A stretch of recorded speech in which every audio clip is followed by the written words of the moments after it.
함께 청년하실 때에는 우리 약함을 고백하며 또한 주님의 이름을 의지하며 함께 고백하며 나갑시다.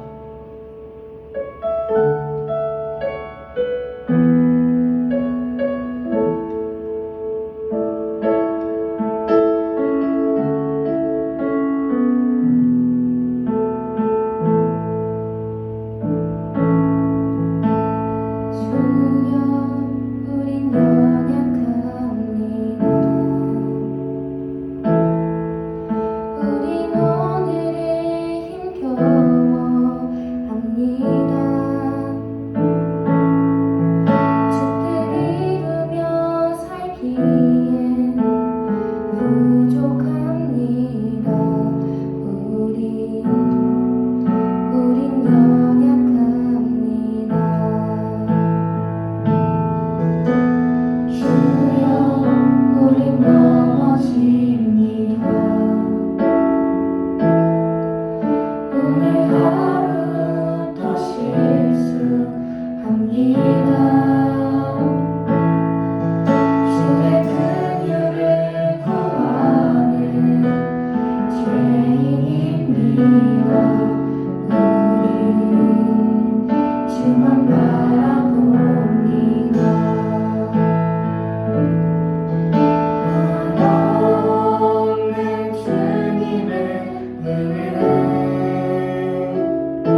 가릴 수 없는 주 영광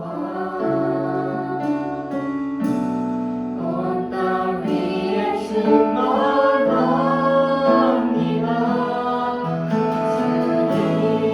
주님만이 기로리 우리 그 길 따라갑니다. 우린 그 길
같은 그는 구원 얻으리.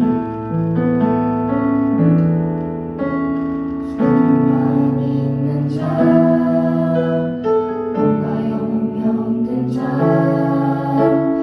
누구든지 부르시오 예수 이름 부르시오 그 이름을 믿는 자 그 이름을 부르는 자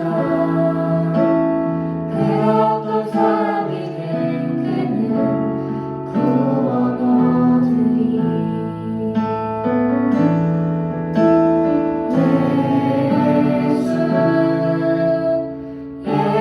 예수 오 능력의 그 이름 예수 나 외쳐 부르네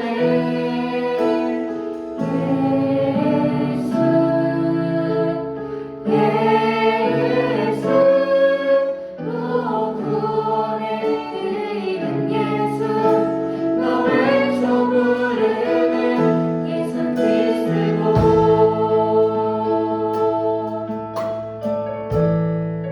함께 고백합시다. 수만 있는 자 누가 영혼 없는 자 누구든지 부르시오. 누구든지 부르시오 예수 이름 부르시오. 예수 이름 부르시오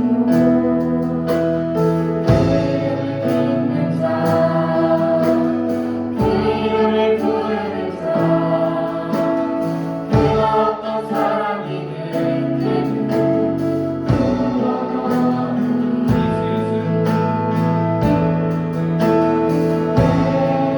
예수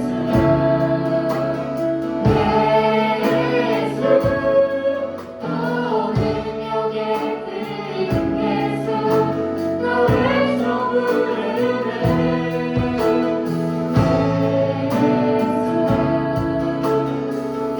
예수 오 구원의 그 이름 예수 나 외쳐 부르네 예수 그리스도 너는 내게 없으나 너는 내게 없으나 가진 건 너에게 주니. 내 가진 건 너에게 주니 나의 이름 예수 우리 그 이름 의지합시다. 그 이름을 믿으시오 그 이름을 믿는 그 자 이름을 외치는 자. 그 이름을 외치는 자그 어떤 사람이든 그는 주의 영광 보리라 아멘. 예수 예수.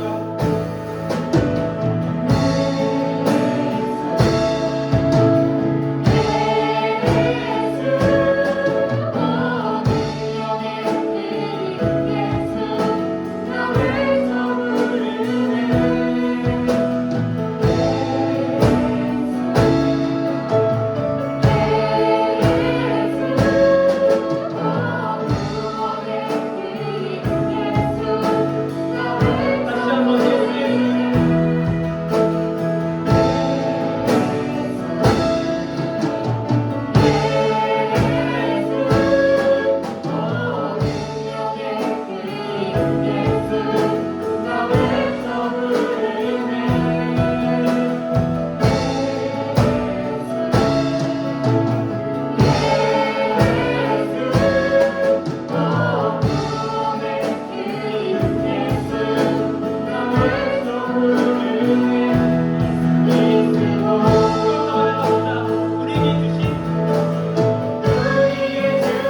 인정하다, 확실히 그렇다고 여긴다는 말입니다. 인정한다는 것은 쉬운 일은 아닌 것 같아요. 그래서 이런 말도 있죠. 사촌이 땅을 사면 배가 아프다. 다른 사람이 잘 되면 축하는커녕 오히려 질투하고 시기하죠. 나보다 잘 된 것을 인정하기 싫다는 것입니다. 그리고 제가 진짜 좋아하는 MBTI, I와 E, N과 S, T와 F, P와 J. 조합이 참 많은데 다름을 인정한다는 것, 나와 다른 사람을 인정한다는 것 쉽지 않죠. 내 생각과 너의 생각이 다르다는 것을 인정하는 것, 이것이 어려운 이유는 살아온 환경이 다르기 때문에 생각이 다르고 가치관이 다르기 때문입니다. 또한 잘못을 인정한다는 것, 제가 중학교 시절 선생님들에게 많이 혼났었는데 되게 잘못을 인정하기보단 항상 핑계를 댔던 것 같아요. 물론 잘못한 건 맞지만 잘못을 인정하면 뭔가 좀 나쁜 사람이 되는 것 같아서 인정하지 않으려고 했던 것 같아요. 아무튼 여러 상황에서 인정한다는 것은 참 어려운 일이라고 생각을 합니다. 예루살렘으로 다시 간다는 것은, 예루살렘으로 다시 돌아왔다는 것은 가장 중요한 한 가지를 보여주는 것입니다. 그것은 바로 성전의 회복이었습니다. 성전을 다시 짓는 것이죠. 아닥사스다 왕이 명령이 있은 후에 에스라와 함께 바사에 남아있던 백성들이 예루살렘으로 돌아오게 됩니다. 에스라가 돌아와서 가장 먼저 했던 일은 레위 사람들을 찾는 일이었어요. 레위 사람들은 전통적으로 제사, 예배를 담당하는 사람들이었는데, 여러분, 성전을 회복한 후 가장 먼저 해야 할 일이 무엇이 있을까요? 바로 하나님께 감사의 예배를 드리는 일입니다. 성전의 목적은 예배이기 때문에요. 그래서 에스라가 레위 사람들을 가장 먼저 찾았던 것입니다. 에스라는 예루살렘으로 돌아와서 해야 할 일을 정확하게 알고 있었습니다. 그리고 역시나 하나님의 선한 손의 도우심으로 레위 자손 출신인 세레비아를 찾게 됩니다. 하나님이 크게 도우셨던 한 장면이었습니다. 에스라가 정확하게 이 모든 것들을 판단할 수 있었던 이유는 항상 하나님께 깨어 기도하는 사람이었기 때문입니다. 에스라 8장에 보면 에스라가 금식하며 하나님께 기도하는 모습이 보이는데, 금식하며 기도하는 이유는 단 하나, 하나님 앞에서 겸손해지기 위함이라고 기록되어 있습니다. 하나님이 에스라에게 정말 전폭적인 지지를 보여주셔요. 에스라가 예루살렘으로 오는 과정 가운데 아닥사스다의 조서의 내용에는 바벨론에서 얻는 모든 은과 금, 또한 왕의 창고에서 필요한 모든 것, 이렇게 수많은 것들을 하나님께서 허락하셨기 때문에 굉장히 교만해질 수도 있는 상황이었거든요. 그러나 마음을 지킵니다. 어떻게요? 금식하며 하나님께 깨어 기도함으로. 그리고 이스라엘 백성들에게 한 가지 사건이 일어납니다. 성전을 지어가고 레위 사람들로 하여금 예배를 다시 시작하려는 이때에 지도자들이 에스라에게 보고를 하는 거예요. 이스라엘 백성들이 구별되려고 하지 않고 이전과 같이 주위에 사는 다른 민족들과 결혼하고 며느리를 삼는다는 거예요. 에스라는 이 말을 듣고 굉장히 당황스러워합니다. 왜 그런 줄 아십니까? 지금 현재 이스라엘 백성들의 상황은 전부 그들의 죄로 인하여 시작되어서 여기까지 오게 된 것이기 때문입니다. 남유다와 북이스라엘로 갈라지고 바벨론에게 나라가 멸망당하고 포로 생활을 하게 되고, 에스라가 이렇게 고백해요. 우리 조상들의 시대로부터 지금까지 우리는 많은 죄를 지었습니다. 우리 죄 때문에 우리와 왕들과 제사장들은 벌을 받았습니다. 다시 성전을 회복하려고 예배를 시작하려고 이스라엘 백성들을 다시 세워가는 이 시점에서 다시금 죄가 들이우고 있는 것입니다. 에스라에게 마치 PTSD가 온 것처럼 굉장한 두려움이었습니다. 그래서 과할 정도로 하나님 앞에 울부짖으며 기도합니다. 에스라 9장 3절 말씀, 내가 이 일을 듣고 속옷과 겉옷을 찢고 머리털과 수염을 뜯으며 기가 막혀 앉으니, 중요한 것은 이 죄 앞에서 에스라가 인정했다는 것입니다. 자신들의 죄로 인하여 이 벌을 받게 된 것을, 또한 그럼에도 불구하고 하나님께서 우리를 저버리지 않으시고 바사 왕들의 마음을 움직이셔서 자신들을 도우셨다는 것을요. 그리고 이 모든 일을 해주신 하나님께 우리가 무슨 말씀을 드릴 수 있겠습니까? 우리는 명령을 어겼습니다. 겸손하게 이 상황 가운데 죄를 인정하고 용서를 구하며 나아간 것입니다. 그리고 이런 고백을 하죠. 우리들 가운데 여호와 앞에 서 있을 수 있는 사람은 아무도 없습니다. 죄를 인정할 수 있다는 것 엄청난 용기였습니다. 또한 하나님 앞에 항상 겸손하기 위해 기도했던 사람이었기 때문에 가능한 행동이었어요. 우리도 죄가 있다면 그것을 인정할 수 있는 겸손함이 있을 수 있도록 항상 하나님 앞에 기도로 깨어있기를 소망합니다.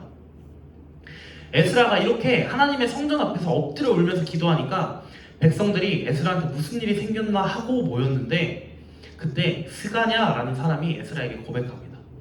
우리가 하나님께 다른 민족과 결혼하는 죄를 저질렀습니다. 에스라가 죄를 인정하고 회개하며 기도하는 모습을 시작으로 이스라엘 백성들 또한 죄를 인정하고 다시 하나님과의 율법대로 하겠다는 약속을 합니다. 그리고 에스라에게 우리가 도울 것이니 용기를 가지고 백성들에게 선포하라고 말을 합니다. 그 말을 듣고 에스라는 용기를 얻어서 백성들에게 선포합니다. 너희가 범죄하여 이방 여자를 아내로 삼아 이스라엘의 죄를 더하게 하였으니 이제 너희 조상들의 하나님 앞에서 죄를 자복하고 그의 뜻대로 행하여 그 지방 사람들과 이방 여인을 끊어버리라 하니, 그리고 그것에 당연하다는 듯이 백성들이 대답합니다. 당신의 말씀대로 우리가 마땅히 행할 것입니다. 그리고 이스라엘 백성들은 말로만 하는 회개가 아니라 행동으로 곧바로 행합니다.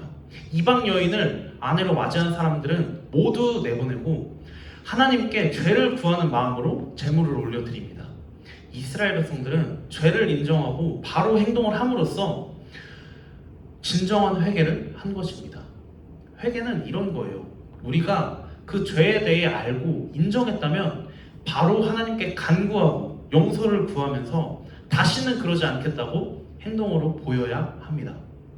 그것이 바로 진정한 회개입니다.